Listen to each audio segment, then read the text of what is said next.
예수 오직 예배 오직 전도 새 피조물로 새 세상을 열자. 할렐루야. 꿈꾸는 사람에게는 기적이 춤춘다. 꿈꾸는 사람에게는 기적이 춤춘다. 눈을 떠야 하나님의 꿈의 주인공이 될 수 있습니다. 라는 제목을 가지고 하나님 말씀을 증거하도록 하겠습니다. 홍수가 나면 물이 굉장히 많습니다. 여기 가도 물이고 저기 가도 물이에요. 물이 가득 차 있죠.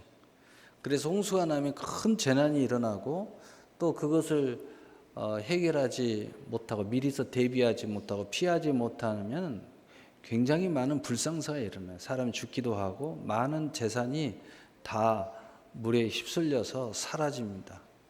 또 거기에서 어떻게 잘 피했다, 겨우 구사일생했다 라 할지라도 이제 그 현장, 자기의 삶의 터전에 돌아오면 모든 게 온전할 리가 없습니다.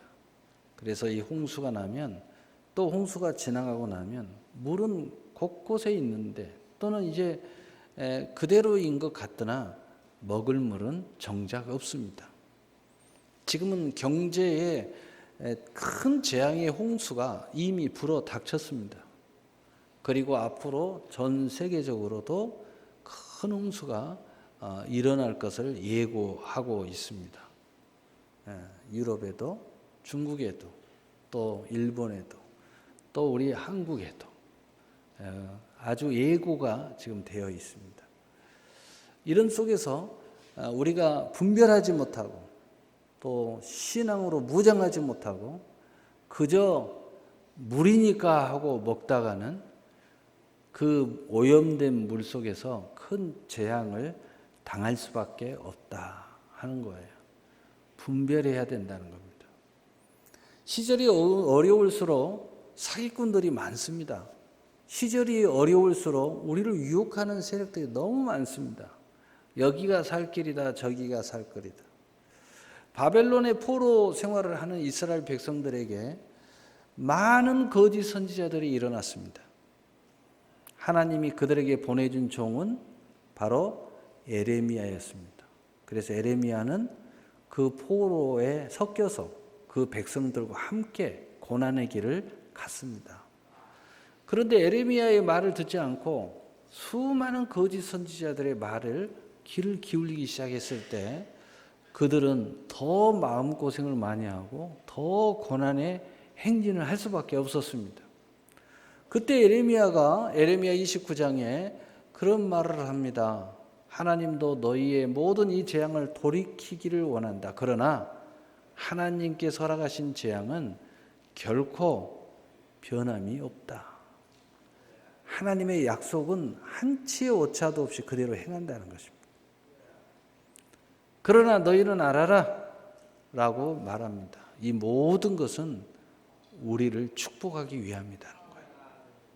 이후로는 이 재앙의 과정이 다 겪고 나면 하나님이 그의 영광을 행하실 것이라는 거예요.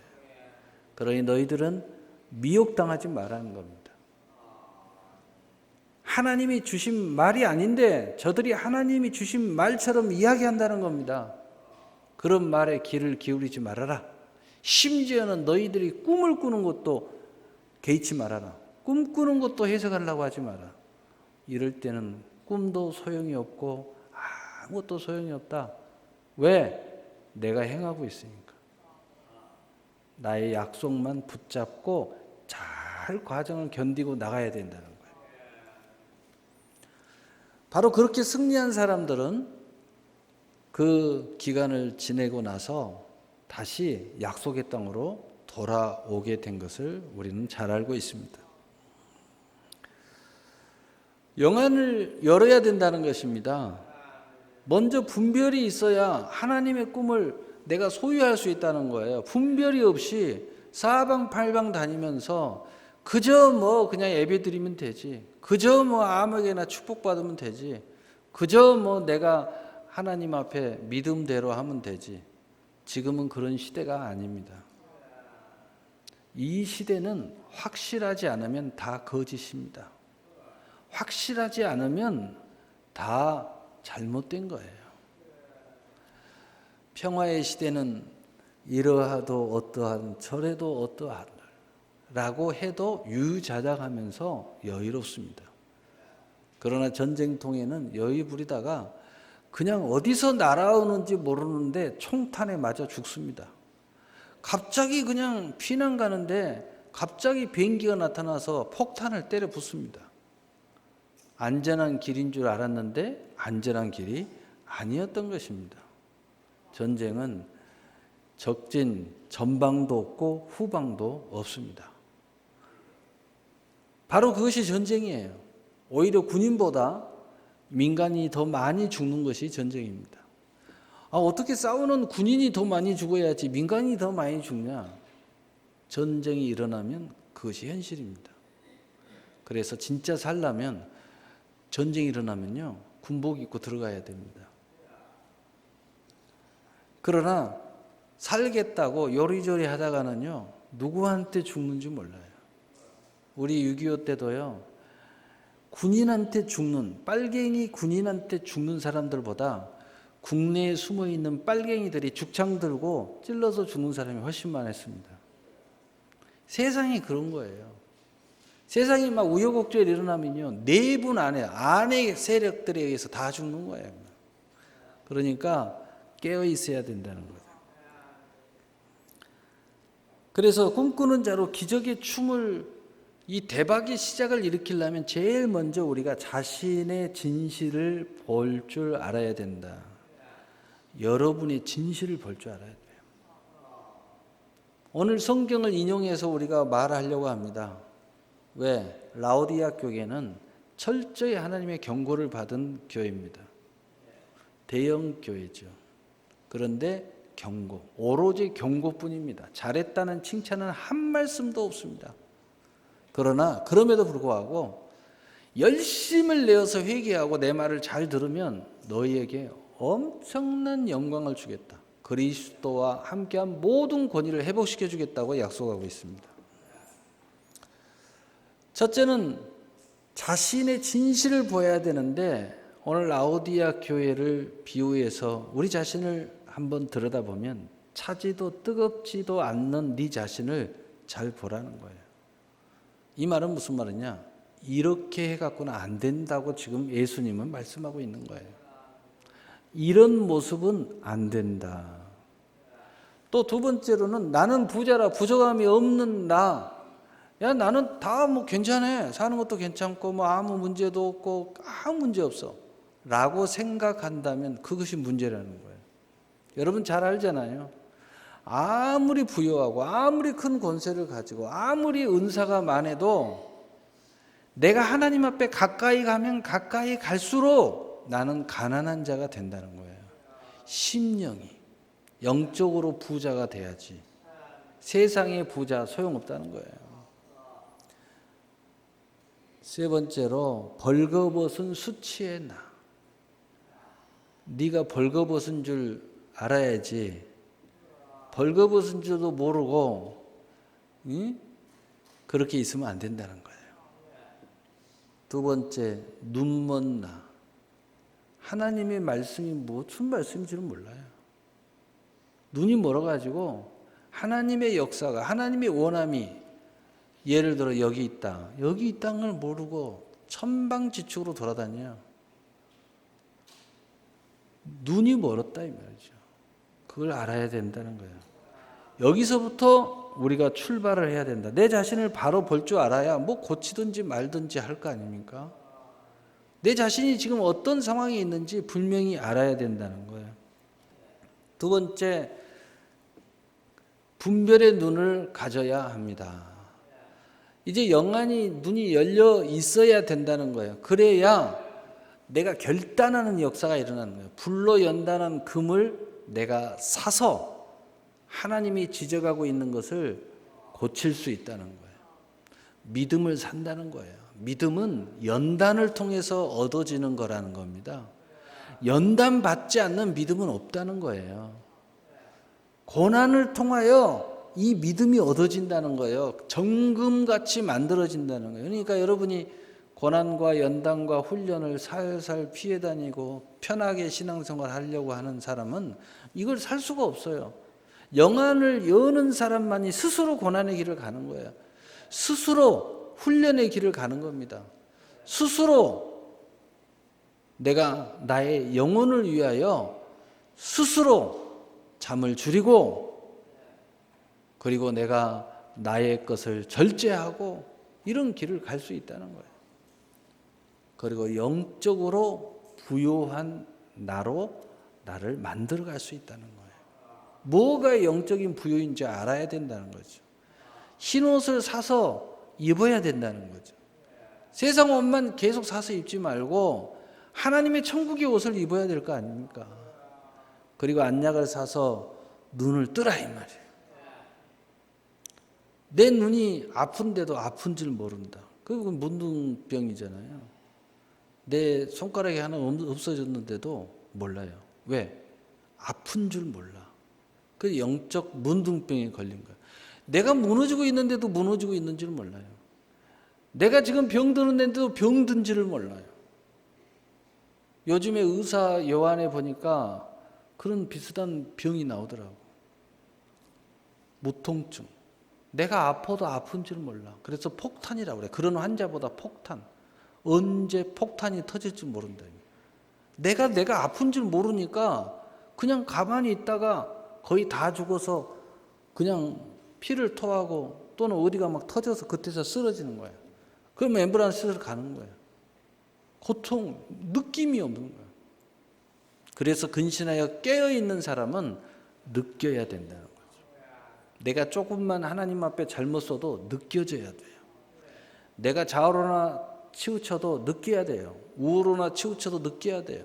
그래서 너희가 좌우로나 우로나 치우치지 아니하고 라고 말하고 있잖아요. 그리고 열심을 넣어 회개한 나로 나를 바꿔야 된다.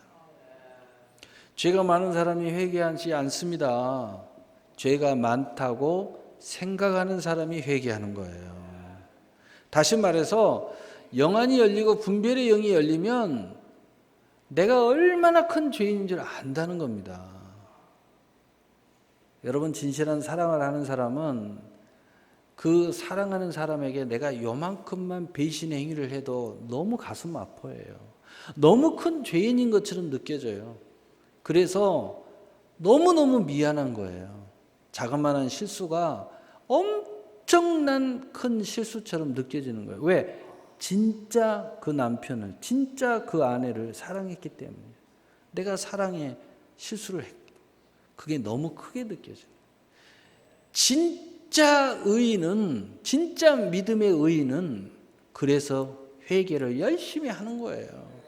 더 하나님 앞에 가까이 가 보는 거예요. 세 번째로, 꿈꾸는 나로 기적의 춤에 참여하게 됩니다. 이랬을 때 어떤 일이 일어나느냐? 그분의 음성을 듣는 내가 돼요. 이제는 어느 순간에 나의 고집도 사라졌고요. 그리고 내 생각대로 움직이는 것이 없어졌어요. 그분의 음성을 듣기 시작해요. 그리고 그분이 나의 선장으로 내가 영접하고 그분을 오직 바라보면서 가는 거예요. 그리고 그분과 함께 먹고 마셔요. 어떤 사람은 신앙생활을 하는데 교회 올 때는 거룩해지고요. 세상 가면 주님 따라오지 마세요. 교회에 계셔야지 뭐로 따라오십니까? 나 주일날 올 텐데 말이에요. 따라오지 마세요. 나도 사생활이 있어요.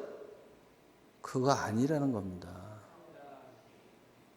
어떤 사람은 자녀가 목사님 앞에 있어도 빨리 아멘해!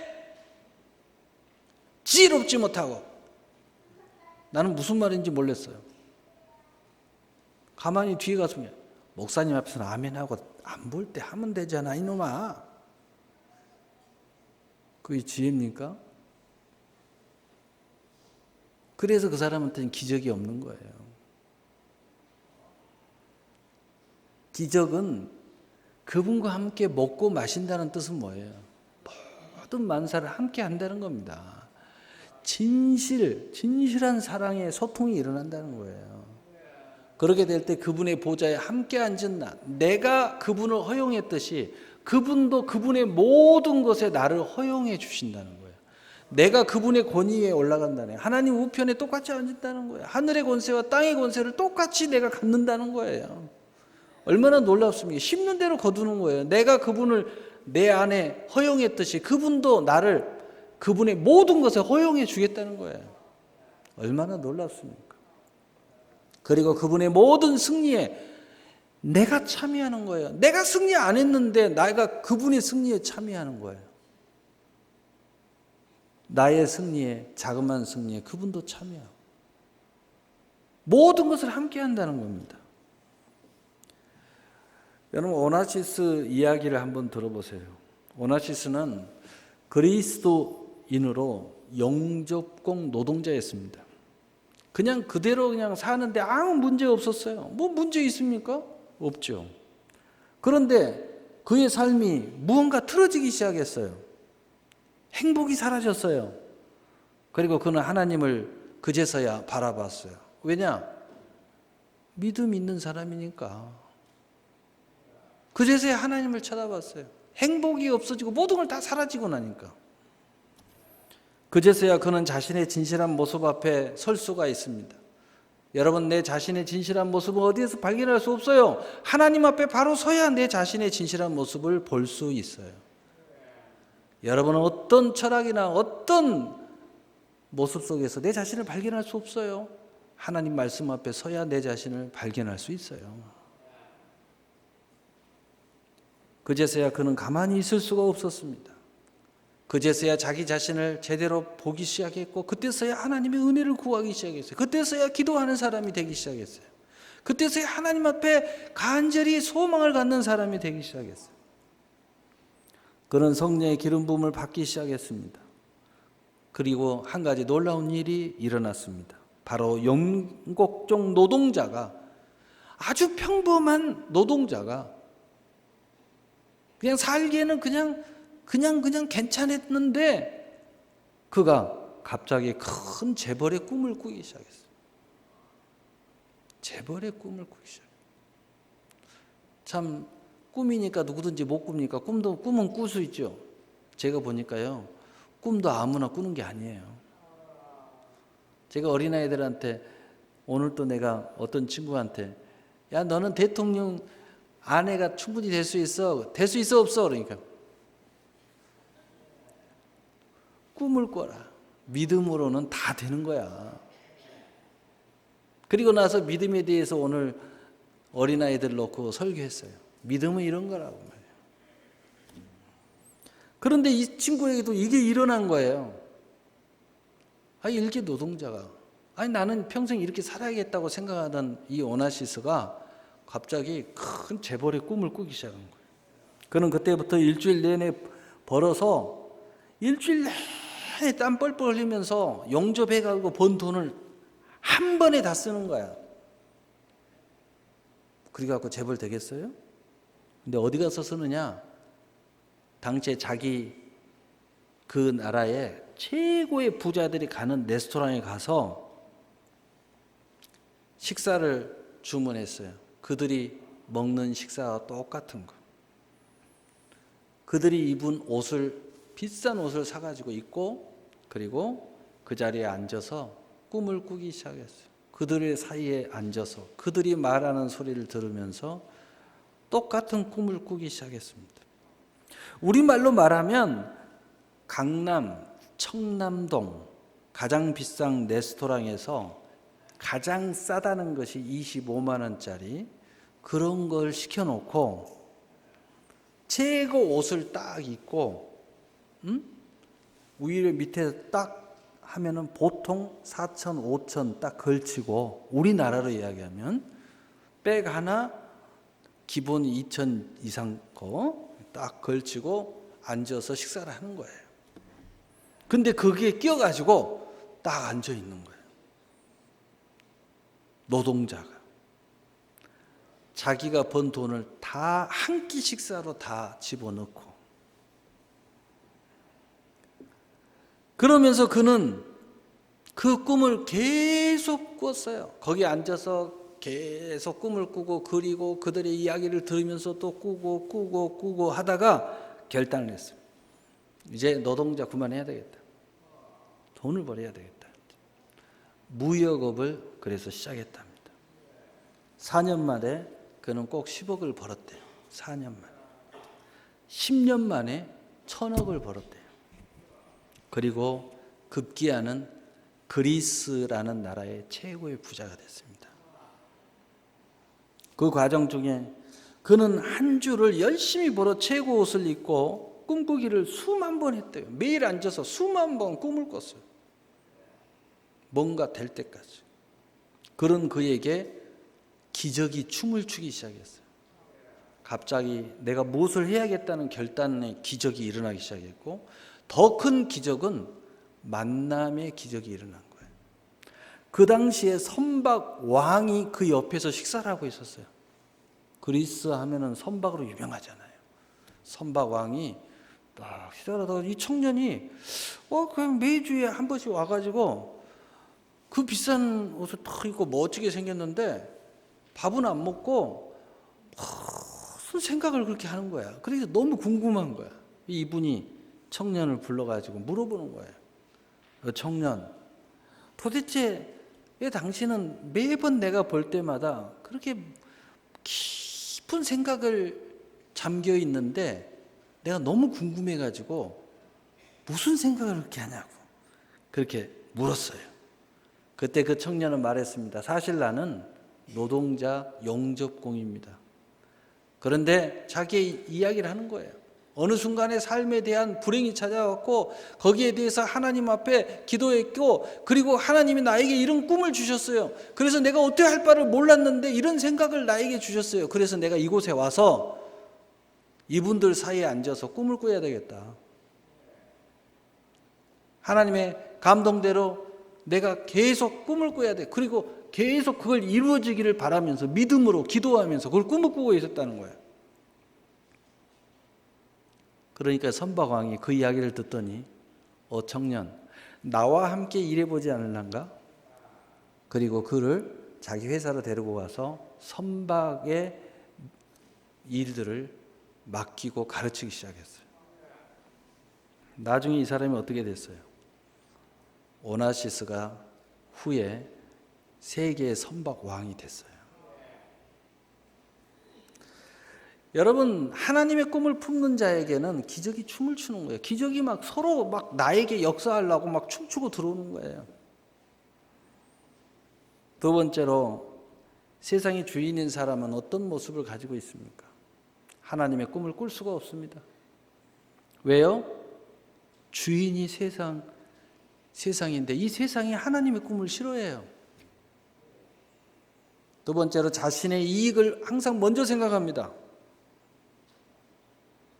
이것이 성공이라고 생각하기 때문에 하나님의 비전을 가질 수가 없어요. 자신의 적용이 항상 먼저라고 생각합니다. 이렇게 하는 것이 자기의 행복이라고 생각합니다. 그래서 성령의 소욕을 쫓을 수가 없어요. 죄와 사망의 법에 갇혀 있어요. 죄와 사망이 은사라고 생각합니다. 아까 제가 이야기했죠. 내 앞에서는 하는 척하고 뒤에 가서 야 이게 지혜로운가? 이게 은사라고 생각해요. 교회에서는 거룩하고 세상에서는 내 마음대로 세상의 법대로 하는 것이 지혜라고 생각해요. 그게 은사라고 생각해요. 이런 식이에요. 그래서 이 하나님의 기적이 춤출 수가 없어요. 이익과 정욕으로 하나님을 대적합니다. 왜냐? 자신이 하나님으로 착각하고 있기 때문에. 그래서 야고보서 1장 15절에 욕심이 잉태한 자 죄를 낳고 죄가 장성한 자 사망을 낳느니라. 여러분, 출애굽에서 모세와 바로의 대적 이야기를 우리가 생각해 볼 필요가 있습니다. 하나님은 모세를 호렙산에서 불러서 하나님의 백성을 애굽에서 이끌어내어 약속의 땅으로 인도하라 하십니다. 모세는 애굽 왕 바로에게 찾아가 하나님의 백성을 내어놓으라고 합니다. 그러나 바로 왕은 이미 노예로 수고했는데 절대 놓을 리가 없죠. 바로는 세상을 상징하고 있습니다. 내놓지 않습니다. 하나님은 모세를 통하여 10가지 재앙을 쏟아 붓습니다. 첫째는 피의 재앙, 개구리 재앙, 이의 재앙, 파리의 재앙, 가축의 돌림병, 악성 종기, 우박, 메뚜기, 흑암, 장자의 죽음까지. 마지막 장자의 죽음을 당하고서야 하나님의 백성을 내어놓습니다. 그러나 다시 병거와 병사를 또 보냅니다. 결국은 그들은 어떻게 됐어요? 결국은 홍해에서 수장되고 말았습니다. 이렇게 세상은 그리스도인들을 대적합니다. 하나님의 일을 대적합니다. 결국은 심판을 받는 것입니다. 세 번째로 종교인이 된 사람들입니다. 이 사람들은 자기의 의가 먼저입니다. 신앙생활을 하지만 항상 자기의 의가 중요해요. 자기의 의로 종교로 포장을 하는 겁니다. 이 사람들은 하나님의 의를 이용할 뿐이지 결코 하나님의 의를 원해서 하는 것이 아닙니다. 그 하나님의 의와 자기의 의가 맞았을 때 하는 겁니다. 두 번째는 언제나 세상이 먼저입니다. 다시 말해서 하나님을 말하지만, 하나님의 나라를 말하지만 세상의 하나님만 인정합니다. 왜냐? 세상의 것들만 추구하고 있기 때문이에요. 세 번째로 불순종의 아들들입니다. 순종한다고 이야기하고 말씀을 들고 있고 율법을 이야기하고 다 하지만 늘 외식하는 자로서 불순종의 아들들입니다. 그리고 이들은 항상 종교인으로 생활하면서 불순종이 참 지혜라고 생각합니다. 여러분 주변에서 생활하다 보면 장로가 술 먹고 장로가 사기치고 장로가 하나 둘 셋 거시기 두고 즐겁게 사는 거야. 세상은 다 이들에 속한 자들이에요. 넷째로 질투와 시기와 질투와 당짓는 무리들입니다. 항상 이들은 교회 안에 교회법, 하나님의 법을 사용하지 않고 세상 법을 가지고 들어와서 세상 안에서 자기의 세력을 꿈을 꿉니다. 예수님의 지체를 거부하는 거죠. 오직 머리는 그리스도라는 것을 잃어버리는 거예요. 결코 인정하지 않기 때문이에요. 다섯 번째로 판단과 정죄와 고발자들입니다. 아주 능수능, 왜 그렇게 자기 자신은 벌 줄 모르면서 남은 잘 버는 줄 몰라요. 그리고 판단이 앉아 있으면요 5분도 안 지나서 남 이야기 하기 시작합니다. 1분도 안 지나서요 남이 어쩌고부터 시작해요. 그리고 거기서 끝나면 좋은데 거기서 끝나면 그냥 분별했다고 칩시다. 그런데 거기서 끝나지 않아요. 정죄를 해요. 그럼 거기서만 끝나도 회개하면 되는데 고발을 해요. 누구한테요? 누구한테든 고발을 해. 심지어는 여러분 재판에 가면은요, 여기 세상 그 재판소에 가면요, 기독교인들이 아주 이가 갈린대요. 어찌나 고소고발을 남발하든지, 고발하기를 이렇게 좋아하는지. 그러면서 판사가 하는 이야기가, 아니 교회 안에서 그 교회 법으로 해결하면 될 건데 왜 와가지고 이렇게, 그리고 사건도 아닌 거 가지고 그렇게 고발했었네요. 나중에 보면 사건도 아니고. 그렇게 고발하고 다 이들이에요. 이들에 속한 자들. 참소자의 종로로, 이 마귀의 종로를 하는 사람들. 여섯 번째로 하나님의 꿈을 받아들일 수가 없어요. 이런 마음을 가지고, 이런 자세를 가지고 어떻게 하나님의 꿈을 받아들일 수가 있겠어요? 왜요? 자신의 욕심과 정욕에 부합하지 않으면 절대 용납하지 않기 때문이에요. 이들은 용납하지 않아요. 그래서 이 세상에서 온갖 일을 다 저지른 거예요. 일곱 번째로 자신의 정체로 하나님을 대적합니다. 거룩한 옷을 입고 십자가를 걸고 교회에 모여서 많은 숫자를 자랑하면서 많은 영광을 자랑하면서 우리 교회가 몇 층이다 말이에요. 우리 교회는 엘리베이터가 몇 개인지 아냐. 헌금이 얼마 나오는지 아냐 말이에요. 그런데 정작 예수를 십자가에 못 박아 버립니다. 권력 쟁투가 일어나요, 교회 안에서. 서로 차지하겠다. 하나님 앞에 드리는 모든 것을, 그래서 마태복음 23장 27절 23절에 외식하는 서기관과 바리새인들의 회칠한 무덤 같으니 겉으로는 아름답게 보이나 그 안에는 죽은 사람들의 뼈와 모든 더러운 것이 가득하도다. 이와 같이 너희도 겉으로는 사람들에게 옳게 보이되 안으로는 외식과 불법이 가득하도다. 예수님이 한마디로 이렇게 말씀하고 있습니다. 이들의 전형적인 모습은 성경에 예수님을 고발한 자들의 모습들입니다. 예수님은 십자가에 못 박인 자들의 모습들이에요.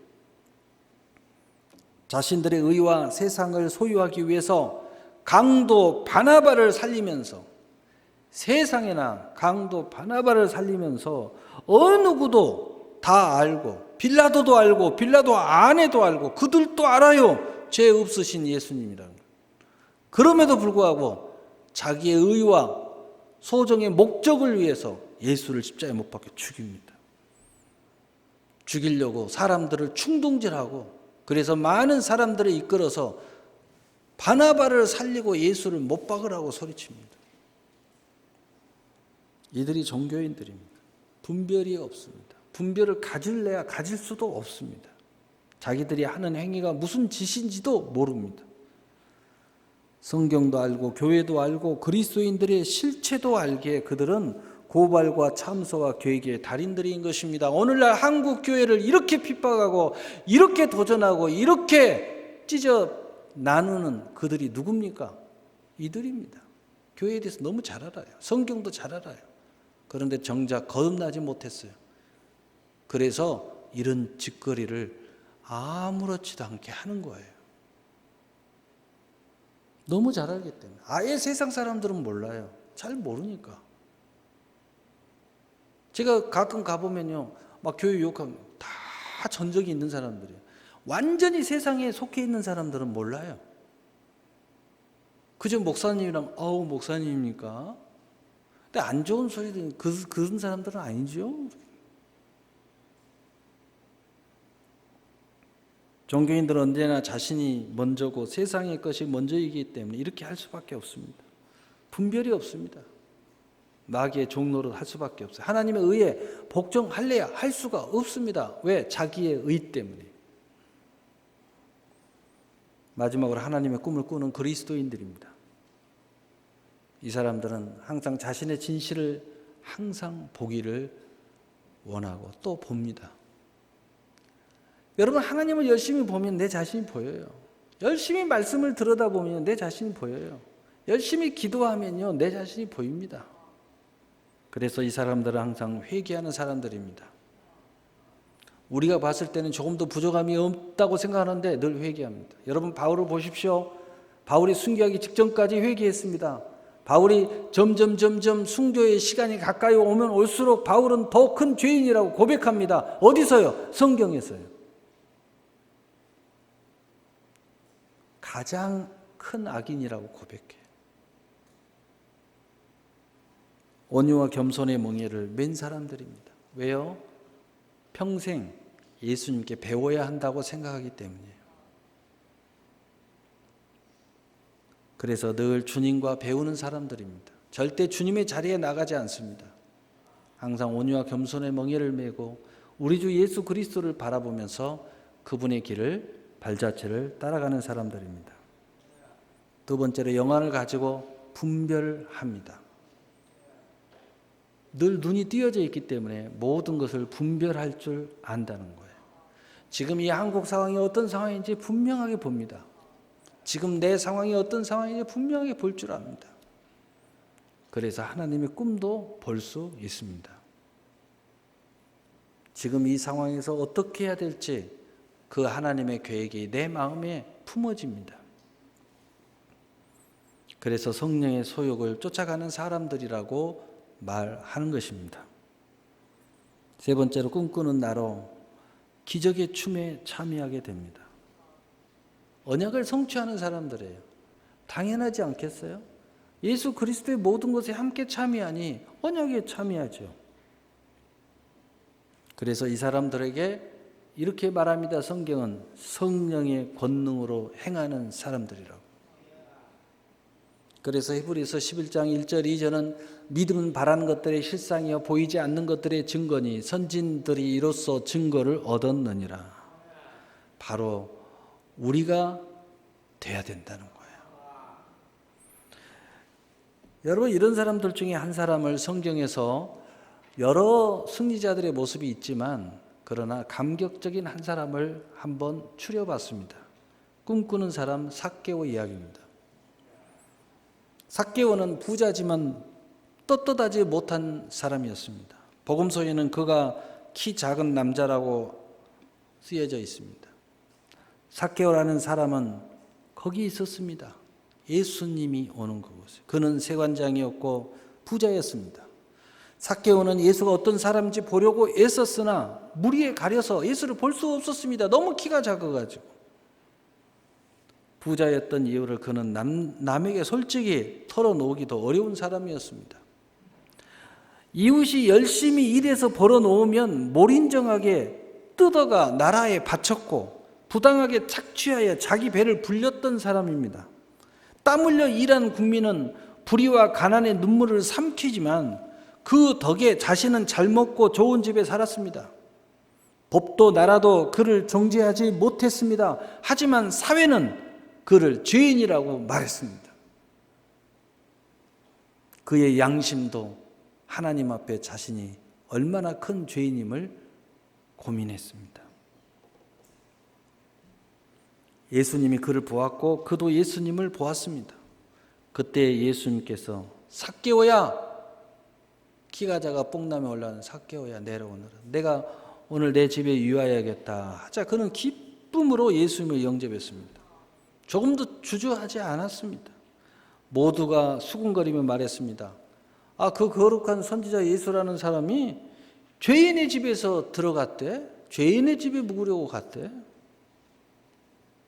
예수로부터 한 말씀도 듣기 전에 삭개오는 다짜고짜 이렇게 말했습니다. 삭개오가 일어서서 주님께 말하였기를 주님 보십시오. 내 소유의 절반을 가난한 사람에게 주겠습니다. 또 내가 누구에게로 혹시라도 강제로 빼앗은 것이 있으면 4배로 갚겠습니다. 이런 모습을 볼 때 삭개오는 이미 마음에 결단을 했던 것입니다. 말씀 듣고 은혜 받은 게 아니에요. 예수님이 말하기도 전에 자기가 일어서서 벌써 말하기 시작했어요. 결단한 거예요. 예수님을 자기의 집에 모시는 순간 결단한 거예요. 삭개오는 이미 작심하고 있었던 것입니다. 그의 선언은 마치 기다렸다는 듯이 터져나왔습니다. 삭개오는 인생 전환의 순간을 예수님의 만남을 통해 찾아가는 것이었습니다. 예수는 뽕나무에 올라 있었던 키 작은 세관장에 이런 그 고뇌 그리고 그 죄 많은 마음에서 심령이 가난한 마음을 읽으신 것입니다. 순식간에 자기 삶을 뒤집어 버린 삭개오가 놀라웠다면 그 다음 예수의 대답은 더 놀랐습니다. 예수께서 그에게 말씀하시기를 오늘 구원이 이 집에 이르렀도다. 얼마나 놀라운 이야기입니까? 이 사람도 아브라함의 자손이다. 인자는 이런 것을 찾아 구원하려 왔느니라 라고 선언하셨습니다. 삭개오는 자신이 어떤 모습인지 본 것입니다. 그리고 그의 변화된 모습을 꿈을 꾼 것입니다. 그리고 이미 마음에 결단을 했습니다. 그리고 예수님을 보기를 원했는데 꿈꾸는 자에게 기적이 춤추는 것처럼 기적이 일어난 것입니다. 예수님께서 그를 알아보시고 그를 부르신 것입니다. 그리고 그 너의 집에 내가 유하야겠다는 기적이 일어나는 이 선언이 그에게 일어난 것입니다. 삭개오가 결단하고 꿈꿀 때 예수님이 기적처럼 나타나셔서 그에게 기적의 역사가 일어났어요. 그리고 예수님은 그 집에 들어가셨고 삭개오 꿈은 기적을 일으켰고 그가 결단하고 마음먹은 대로 일사천리로 예수님께 회개 겸 믿음의 실천 고백을 하기 시작했습니다. 사실 회개였습니다. 회개. 삭개오는 예수님 앞에 회개한 것입니다. 그때 예수님은 더 놀라운 오늘 내게 구원이 임하였다. 오늘 말씀의 결론을 짓겠습니다. 꿈꾸는 사람에게 기적은 춤춥니다. 안약을 사서 바르십시오. 하나님의 꿈을 사십시오. 자신의 솔직한 모습을 보십시오. 진실된 그리스도인으로 하나님의 꿈을 꿀 때 기적은 춤추며 여러분에게 다가오게 될 것입니다. 사랑하는 성도 여러분, 여러분이 꿈꾸는 그리스도인으로 기적의 주인공이 되시기를 이 종은 간절히 예수님의 이름으로 축복합니다. 사랑의 하나님 아버지,